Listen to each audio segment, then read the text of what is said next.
สบายดีน้องแต่น้องบอยพี่น้องเอ้ยเนาะโธ่อากาศร้อนเนาะ ประเทศลาวแล้วอากาศร้อนพอสมควรมื้อนี้ก็ได้พี่น้องเอ้ยเนาะเปิดคลิปมากับพ่อน้องแต่กับน้องบอยนั่งอยู่ตะลุมตะล่างนี่แหละพี่น้องเอ้ยแต่ยังบ่ได้เนาะช่วงนี้อากาศร้อนพี่น้องเอ้ยว่าได้เวียกอยู่เพื่อนน้ำซ่านกะไม่ยังสิหลังอีวันบ่ตัวนี่พี่น้องเอ้ยจนเต็มเนาะ ยามนี่แต่เป็นวันหลายดีเลยเนาะ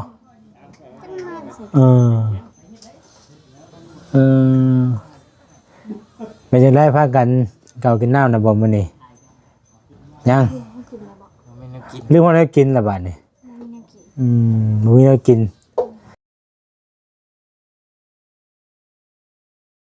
น้องบอยบ่ได้ไปหาก้านเนาะ เคยไปหาก้านอยู่บ่บ่เคยบ่เนาะก้านกับปุ้งกับปอมไปอยู่เถิงบ่มีบ่ไหนคือได้เสียงดังก๊อกนี่ก็หมอดเลยเธอหมอคือได้กรุ๊ปใหม่บ่น่ะกรุ๊ปใหม่แท้เนาะเตรียมสิไปดำหน้าบ่เตรียมไว้ทารถไถเตรียมไว้ทารถไถคือว่าจังซั่นบ่แซนนี่คือสิห่มตลอดอยู่ดอกก็บ่ได้ว่าห่มได้น่ะปกติเนาะใส่เบิ่งไปยังบ่ใส่ยังใส่เลยใส่เลยมันห่มเฮ้ยห่มได้เฮ้ยคือสิบ่เมื่อยนะอยากตัดว่ะคากว่ะเดี๋ยวพอละจังใส่เนาะว้าวว่านี่ต่างกันว่าก็เฮาเห็นฮะ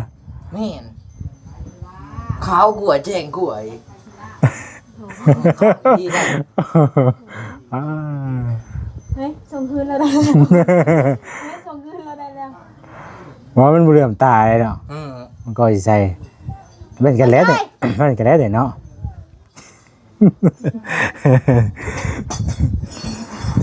เดี๋ยวผมว่าบ่คือสิบ่ฮ้อนแลดว่าก็จะได้ให้ลองเบิ่งกันนะว่าเป็นเอาใส่ก็บ่ใส่มันเป็นจังได๋ใส่แว่นนี่เดี๋ยวมันลมโลด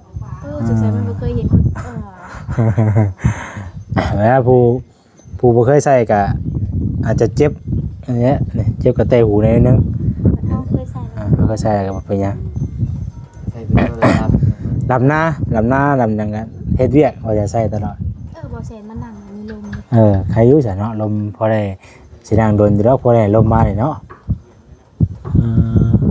มื้อใดซะเพิ่นสิเฮ็ดเอาถ่าสร้างบ่เพราะว่าสร้างนั้นแต่ก่อนนะครับสร้างแก้วเพิ่นก็ไปเฮ็ดเวียกทางอื่นบ่สร้างนี่เพิ่นเอาสร้างได้มาเฮ็ดเนาะสร้างแก้วบ่ใช่มาหน่อยตัวนั้นน่ะโดบ่สิโดบ่โดเกลือเข้าได้ไดเนาะเจ้าเกลือเข้าเอาเข้าบ่เกลือบ่ได้เป็นว่าอาหารบ่มันว่าอาหารคือสิใหญ่ไว้อยู่มี FC เพิ่นคอมเมนต์มาตั้งแต่โดนไปเนาะเพิ่นบ่ฮู้ว่าเพิ่นได้ติดต่อหาบ่แสนได้บ่หรือว่าใดเพราะว่าเพิ่นเคยคอมเมนต์ว่าอยากซอยซื้ออันหัวอาหารแต่ว่าเพิ่นติดต่อบ่ได้สินะแต่ว่ามีช่องทางติดต่ออยู่บ่แสนก็เอาขึ้นไว้ให้อยู่เด้อพี่น้องเด้อเวลาเบิ่งคลิปประมาณนาทีนึง2นาทีแล้วก็มันจะมีช่องทางติดต่อขึ้นมาอยู่นะบอกแต่ว่าเพื่อท่านใดเพิ่นยังบ่ได้ฮู้เนาะเพิ่นบ่จักช่องทางติดต่ออยู่นะมันตัวน้อยมันบ่กินหัวอาหารโอ้ยคือป่านี่ใหญ่ไว้เนาะมุ่งไว้อยู่บ่น้องตอนนี้ก็มุ่งไว้บ่เอามุ่งบ่ได้เนาะอากาศมันร้อนโพดอากาศมันร้อนพี่น้องหากคอมเมนต์ว่าฮ้อนจักหน่อยนี่ก็อยากอาบน้ำได้นี่นะมันเคยอาบบ่ตัวนี้น้ำมันสั้นมาจักบ่คอมเมนต์ว่าบ่ได้แอมนั่นน่ะมันลงไปโดดเนาะมีเครื่องเป่าเนาะแต่ว่าเฮาอาบแล้วก็เป่าให้มันแห้งเอาไว้นะขนมันน่ะอันนี้ก็อาบแล้วก็หาผ้าห่มได้นี่นะหมุนผ้าห่มนุดๆแต่ว่าพังนะยอมหักบ่พังมานี่เว้านี่พังนั่นแหละหลายคนเพิ่นยังเลี้ยงติดบ้านที่หยังไว้นะช่วยว่าแต่เฮาไม่ขึ้นอยู่กับ เฮาสอน กับเฮา ฝึก เรียน นะว่าอะไรกันมันจะต้องอาชีพเฮากับพยายามไปฝึกให้มันเฮ็ดแบบนั้นแบบนี้มัน อัน ก็ นี้ เฮ็ด นะ นำ คือเฮาเฮ็ดกินนี่เฮาว่านอนลงก็นอนเฮาบอกว่านั่ง อย่าดื้อก็นั่ง มันฟังเฮาฮู้เรื่องอยู่แต่ว่ามันเว้าบ่เป็นซื่อๆนี่ ดา เอ้ยมันสิติดปากเพิ่น คือมาดื้อแท้ใส่กระลิ่งเลยคือหมาอุ้ยเอาได้ ก็งามแล้วนะผู้ดีแล้วเอาไว้ใช้หมากกระดิ่งนี่นะ ชื่อเอาหัดคือมันเหนียบบันข้อกับบ่กิ้ว คือตูนบ่ตูนด้วยเพลงไปหน่อยมาหน่อยก็ได้อาบน้ำซาบ่ได้เพิ่นนี่ว่าถ้าเพิ่นอยู่กันบ่ใช่นำบ่ได้เลี้ยงหมาแต่ว่ามาผู้อื่นมา อยู่นำบ่ มาอยู่นะมันก็บ่ได้กินอันกินนี่ก็ลึ่งไปนํกันได้แหละ แม่ เอาว่าเฮาบ่ได้ให้มันเด้ เพิ่นมาผักเศร้าว่าติ มาแล้วก็เอาข้าวหยังแนวอาหารชั่วกินแล้วก็ติดเฮาละบาดนี่มันก็เฮาบ่ได้ให้มันเด้แต่ก็บ่เป็นหยังดอกใครกว่านั้น เฮาเอามาน่ะจะเห็นที่เนาะมึงเอามา มันก็ย่ามให้เบิดสองมันก็ย่ามให้เบิดได้แหละเดี๋ยวนี้ก็ยังอยู่เพื่อนเฮาบ่ กับมาพี่น้องแน่เนี่ยมาอยู่ใกล้ เมื่อมา ๆมันกับเมื่อมาส่วนหลายมันก็อยู่นำพระเจ้าผู้เพิ่นเลี้ยงตอนแรกพุ่นแหละคือเฮาก็เป็นมาเล่นนำซื่อ มาดิดเฮาเขาให้กิน เอา เนาะ ให้กินนะประมาณนั้น เฮาเอามาน่ะซ้ำเขนเฮานี่แหละเมียว่าเล่าตัวโอ้มันสิใหญ่อยู่บ่เรา ก็ตัวซ้ำเขน อ๋อมันให้ปลานมเลยเนาะ นี่แขวยังบ่ได้ป้อง บ่ จะเห็นหุง เจ้า แล้วบ่ อัน เล นี้ ย เกลือมันจะเอานมนางนมจะซอยบ่ ทับอิดน่ะกินนมอันนั้นทับอิดน่ะกินนมอันนั้นอยากคล้ายๆนมถั่วดำอะนะ ก็มี บ่นมกามีบ่ได้กิน ก็มี นมถั่วดำ โหนะเห็น แล้วก็บัดบางเทื่อเฮากินนมกามีเฮาก็แวงมันกินน้ำอะนะ เจ้าได้จะคือท้องคืออย่างนี้บ่ได้ อืม กินนมบำรุงบ่ บ่ กินแต่นมเด็กติดต่อยมือนะฮะแล้ว อ๋อน มเด็กกระซอยเฮากินบ่เบิดกล่องจังเดียว คือว่านมแบบนั่นนะมันจะมีนมแบบชนิดหนึงพี่น้องที่ว่าแบบบำรุงลูกอะนะ โอ้ สำหรับคนท้องสำหรับคนท้องอย่างเดียวนมตัวนั้น เข้า น่ะ ว่าจักมัน มา อยาก พี่ลูก แอนมัมนี่แหละพี่น้อยเนาะนมตัวนั้นน่ะแอนมัมยังบ่เคยกินจักเทื่อ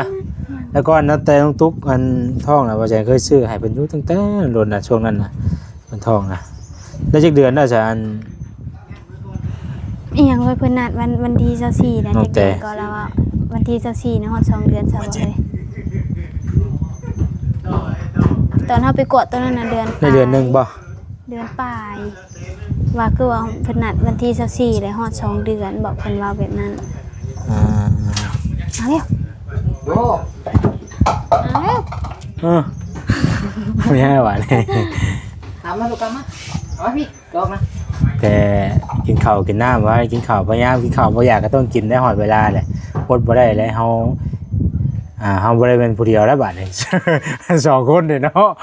1 พักในวันละ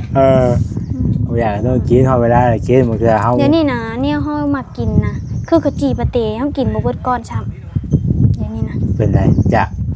แบบ บ่มักหรือว่าได้ มันบ่มัก เออ แต่เก้านะตัวที่ว่าอีหยังก็เขาเอิ้นอีหยังก็ว่าเขาใส่กะจีปะเตน่ะมันเป็นตับบ่ตับไก่บ่ตัวเพิ่นเฮ็ดเป็นอันนั้นมาซะนะก็บ่มักหมิ่นทันแต่เก้านะโอ้มักกินขึ้นมา เฮา พี่ บางเทื่อก็เฮากินนะกับบางเทื่อบางคนก็บ่คิดอยากนะก็มีบางเทื่อเวลาเอาท้องเอาหยัง คือเป็นซาลาเปาแต่เก้าก็มักกินแม่นว่ากิน แต่มันอยู่ในช่วง 5ก้อนนี่ก็บ่อิ่มบัดเดียวนี่กิน2ก้อนก็บ่เบิด มันอยู่ในช่วงที่เฮาแบบว่าท้องบางเทื่อมันก็อยากบ่คือเก่าอะนะ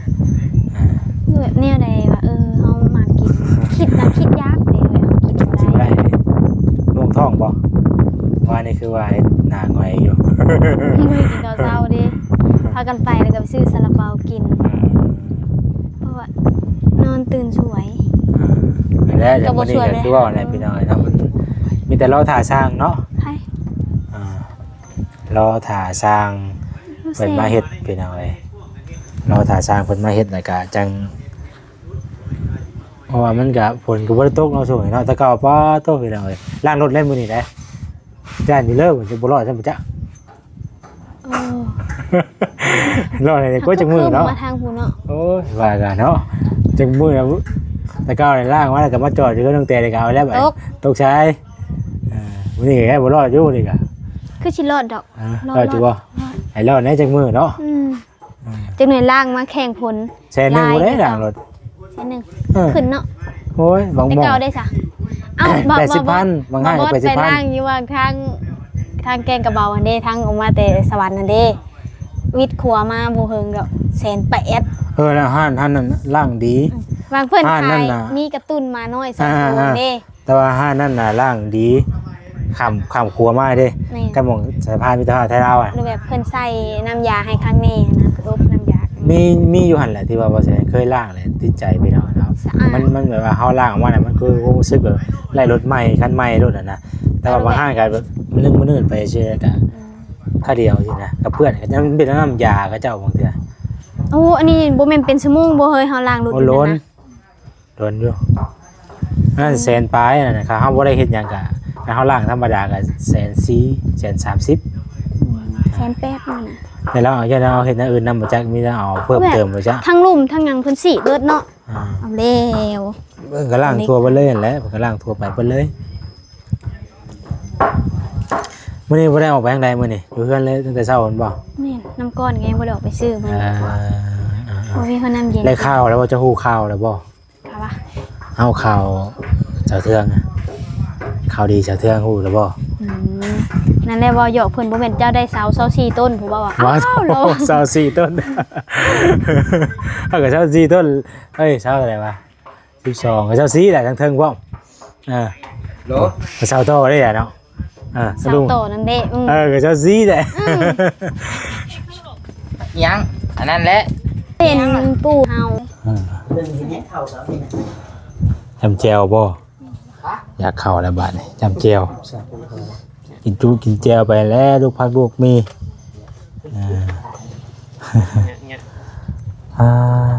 ไปหน่อยพอดีทางน้องเตเพิ่นติดธุระเมื่อกี้นี่เนาะเอาลมทางโทรศัพท์พี่น้องเอ้ยและบัดนี้ผู้ใดก็สิย่างไปเฮือนน้องโอผู้ใดบัดนี้พี่น้องเอ้ยเพิ่นน้องโออยู่เฮือนอยู่บ่น้องแต่บ่อยู่บ่ขึ้นมิดสมอยอยู่แท้แล้วไปทางไหนเนาะหรือว่าสร้างเพิ่นนั่นบ่อ๋อเฮาแนมไปสิเนาะบ่ได้ก็อายเลดเนาะทวนเนาะ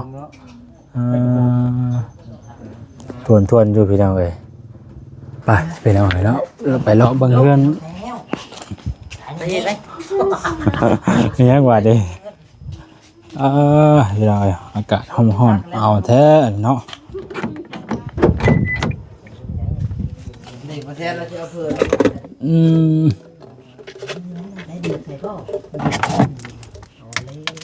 อากาศร้อนแห้งพี่น้อง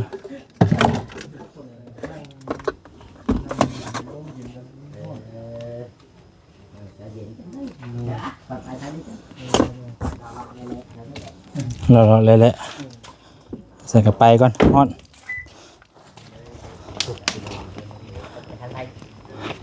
เอาเข้าไฟแล้วกันเนาะ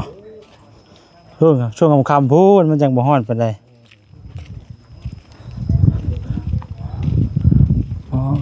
ต่อ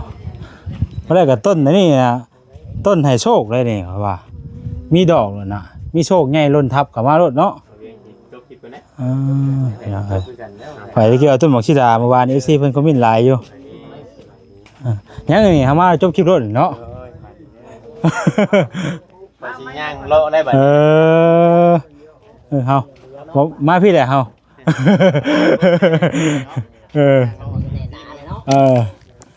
โอ้บ่ได้อยู่เฮือนบ่ โม่ทุกคนไปสิละนะโฮมใกล้สิมาฮอดได้โฮมมาฮอดไปจักหน่อย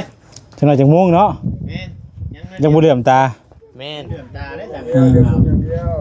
เดินไปมุง แต่ม่วงอย่างเดียว มุงนี่ยังว่านั่นอยู่ จับตึมๆใช่ ไว้ขนาดเนาะประเทศเนาะ ปอกเจาะคนละส่วนไป เราจะเฮ็ดอันหม่องครัวบ่นี่ เดี๋ยวชาวเทือนกัน โอ้เนาะสันทาช่างไว้นะอย่ามื้อนี้เพิ่นเมื่อพักกินข้าวบ่ พักเที่ยง พักเบรกเนาะมันร้อนหลายเนาะสวัสดีเนาะคักๆๆเพิ่นเอาเลย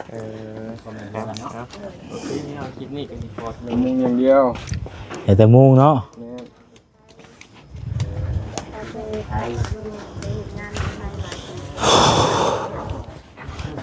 มาชน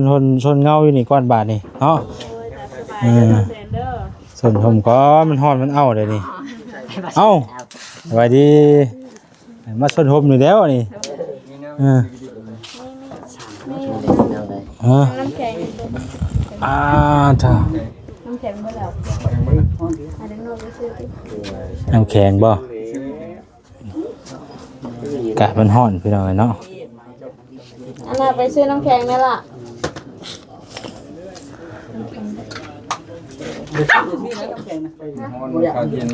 ฮะไม่อยากน้ำเย็นฮ้อนได้บ่ฮ้อนได้ กินน้ำธรรมดาก็ได้เพราะฉะนั้นไม่ได้กินน้ำเย็นเลยฮะนี่กินน้ำธรรมดานี่เดี๋ยวมันเช้าเย็นเลยดิ มันเช้าเย็นเลยมันเช้าเย็นเลยดิเอ้าเท่เนาะอย่าบอกนะว่าผมจะตกมื้อนี้นะ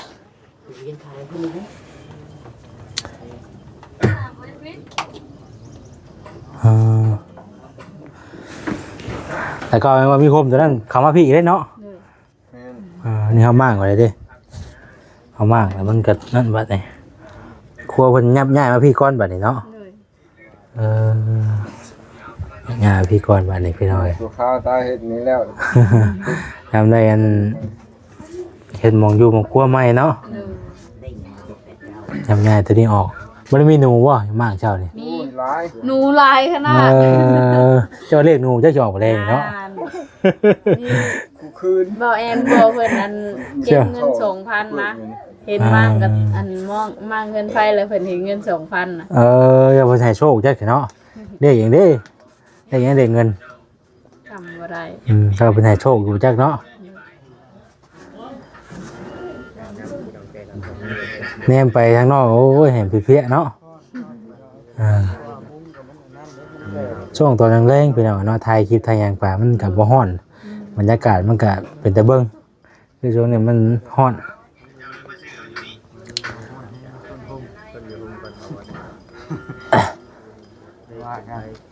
เนี่ยมาวัดฮะนี่เบ้ยอยู่ดิ บ่บดอารมณ์ดี สบายดี สบายดี เลย สัมภาษณ์สาวเทือง3 ล้านไหม ฮะ อ้าวสิได้เฮือนใหม่ความรู้สึกตอนนี้แล้วต่างเก่าอยู่บ่หรือว่าปกติ ดีใจเลย มะเร็งยังนอนบ่รับอยู่มะเร็งนี่ แม่นบ่ ยังรุ่นแบบชี้แจ้งนะว่าได้กะ สั่งถึงเลข6โตเนาะ กว่า6โตเพิ่นคือ ควร6โต แต่น้อยจนใหญ่ใหญ่แต่น้อยจนใหญ่บ่แค่ได้นอนเฮือนหลังใหญ่คือ บาดนี้แหละเนาะ รอเบิ่งนำกันว่าสิซำใดเนาะต้องเฮือนนะสิใหญ่ซำใดนะสิซ้ำเก่าบ่หรือว่ากว่านี้ เก่าก็ใหญ่ กลัวแล้วเนาะ12เสานี่เก้านี่เอาเสานี่ อ๋อ 6เลยเนาะนี่เสาเสริมไปซื่อ ตัวสมควรได้เนาะบ่ซั่น แม่น เป็นหยังคือน้ำมันออกแท้นี่ ฮะมันเนาะ ฮ้อนเองบ่จะเกิด ตื่นเต้นนี่เด้อ เหือเต้นอยู่ฮ้อน มันเสือจนมีกินตัวก็อย่าว่ากันเด้อมันออกเหือมันออกตั้งแต่เฮือนอยู่ผู้ใดเคลื่อนไหวกับตัวนึงก็ไหลหลุดออก ก็จะใช้สุดทำงานมาโดยเฉพาะมัน น้ำหอมกับบ่อยู่ แม่นแหละ น้ำหอมกับผู้ใส่เข้าไปผู้ปนกับเพื่อกับบุญตุ้ยครับเอาข่อยเจ้าคิวไว้เด้อ ถ้าคอยก็สิจบคลิปแล้วนะสบายดี สวัสดี อ้าวพระท่านก็สิจบคลิปด้วยถ้าถึงแล้ว ช่างมาเลยหันน่ะสร้างพากันหมุนมาแต่ผู้เนาะฮ้อนพี่น้อยพักเบรกก่อนเนาะมันฮ้อนหลาย จากแบตก่อน เอาไว้แบบนี้ไปติดตามเบิ่งนำกันพี่น้องเนาะช่วงบรรยากาศตอนแรงๆพุ่นแหละ